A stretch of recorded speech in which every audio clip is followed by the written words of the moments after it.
दरोगा जी भाई बड़ा नाम सुना था नहीं तो आ रहे वह हम सोची कि बड़बड़ जने हमरा दरवाजा पे आके हाजिरी बजा चुकल पड़ा तू अब ले ना आइला चला देर से ही सही आइला था। अरे भाई चाय पानी लेके आओ दरोगा जी खातिर। ना बंका, हम यहाँ चाय पानी पिए खातिर ना बल्कि तोरा के समझावे खातिर आइल बानी। ये जौन तोरा अपराध के दुकान बा एकरा के जल्दी से जल्दी बंद कर दे। काहे कि अगर हम बंद करे पे आ गई नहीं तो फिर तोरा के भागे के जगह ना मिली। हिम्मत बात दरोगा बंका यादव के दरवाजा पे खड़ा होके बंका के धमकी धमकी ना चेतावनी देवे अलबानी। ए दरोगा सर झुका के बात कर। शायद तोरा पता नहीं है कि दरबार में आवेला हर इंसान सर झुका के आवेला और जी अपन सर ना झुकावेला ओकर सर काट दिल जला। बकरी के गर्दन काटे के आदत पड़ गई बा तोहनी के। गलती से भी शेर के गर्दन मत पकड़ ली है ना तो बुनियाद बिगाड़ के रख दे। बस बहुत बोल रहे काबल भैया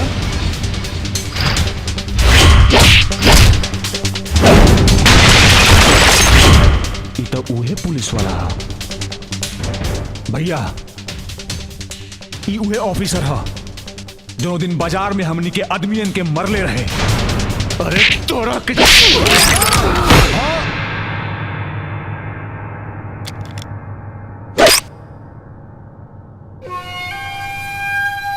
सरकारी बंदूक से केकरा के डरावता रहे इंस्पेक्टर।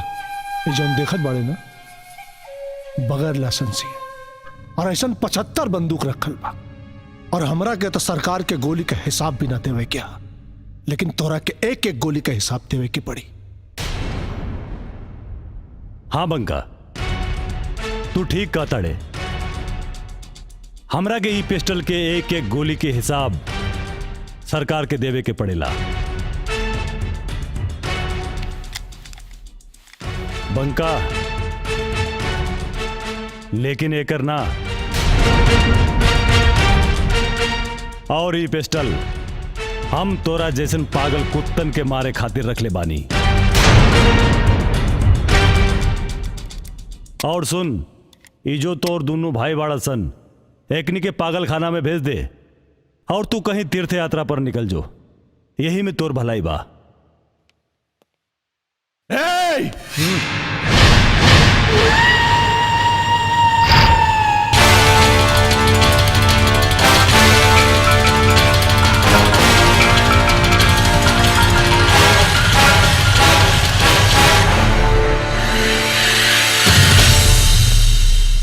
नमस्ते।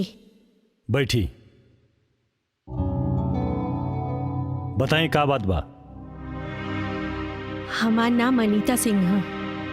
हम संजय सिंह की पत्नी हैं। बंका यादव के भाई मुन्ना यादव हमार पति के भरल ब्लॉक में सबके सामने गोली मार देलस।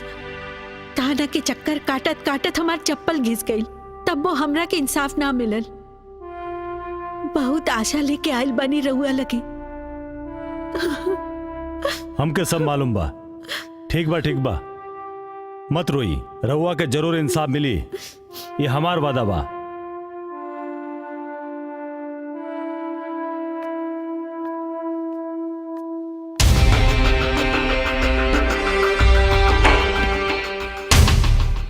मुन्ना यादव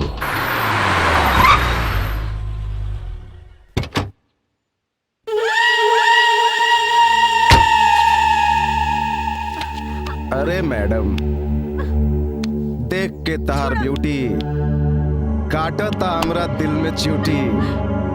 एक बार बना लो अपन जिंदगी भर करब तहार ड्यूटी।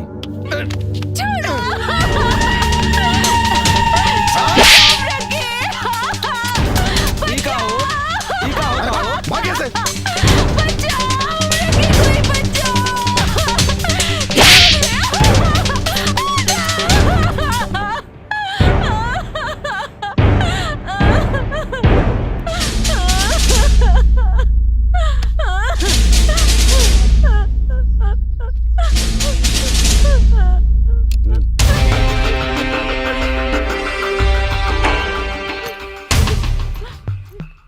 समझ थी तो चल। ए दरोगा, हमार कुछ बिगाड़ ना पाइबे। जानत नहीं खस तू हमरा के। ना ना ना, हम तो उन्हीं के बारे में अच्छा से जानी ले। बड़ भाई बंका यादव, छोट भाई प्रताप यादव और तू मुन्ना यादव। अरे तोर पूरा खानदान के जन्म कुंडली बा हमरे पास। अब तू कुत्ता नियन गली गली मुना मरबे। काहे कि तू अब लंबा समय खातिर हमार सरकारी मेहमान बन रहल बाड़े। चल। ए दरोगा, देख, अगर जीत करबे ना मनबे तो सरकारी मेहमान ना, यही जे ऊपर वाले के मेहमान बन जीवे। चल।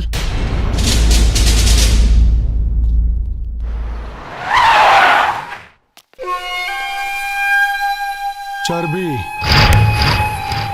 तोरा के चर्बी चढ़ गई बा इंस्पेक्टर।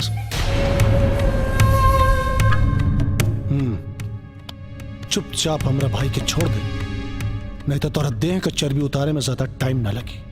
बंका ये ईमानदारी के चर्बी है, बेईमानी के ना। जमानत के पेपर लेके आ और अपन भाई के छुड़ा के ले जो।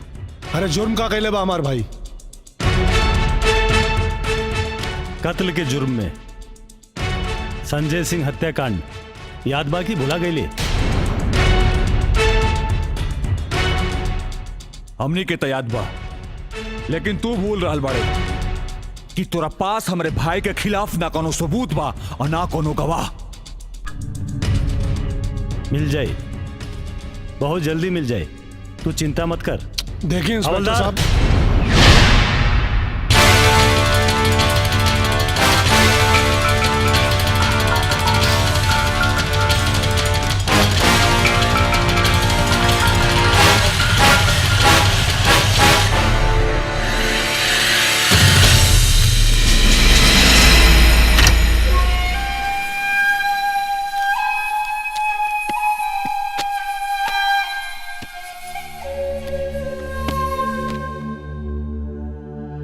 प्रणाम। प्रणाम। बेसमय आगे रहुआ के जौन तकलीफ देनी ओकरा खातिर माफी चाह। कहिए। कहे के ना, करे के है। मतलब ही जज साहब के कोर्ट कचहरी और पेशी के चक्कर में हम ना पड़ी। हमार भाई हवालात में है, ओकरा जमानत के पेपर में रहुआ साइन कर दी।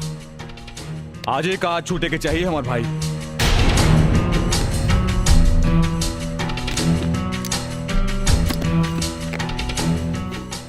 ये क्या तरीका है?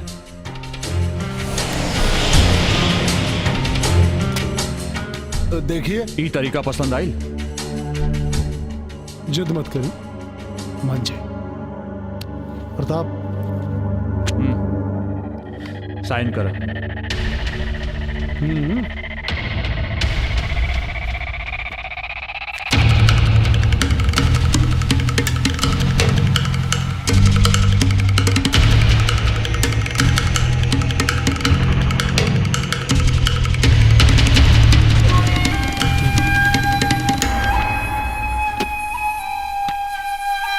प्रणाम। चल, गन उठा। हेलो, बंका का 2 ट्रक माल लखनऊ से मऊ की तरफ आ रहा है। कोई भी कुछ कहे कह देना इंस्पेक्टर करण से बात करे, ठीक है? चलो रखता हूँ।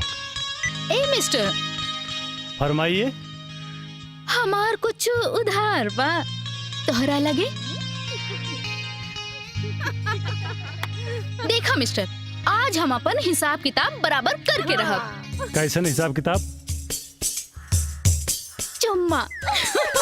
ओ हाँ, चुम्मा। भाई लोग,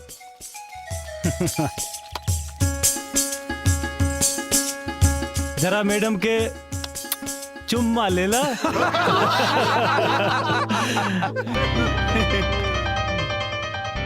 अगर तू ना देबा तो हम ही लेके रहब चुम्मा।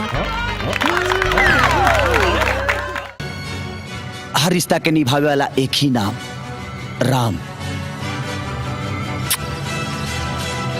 I love you.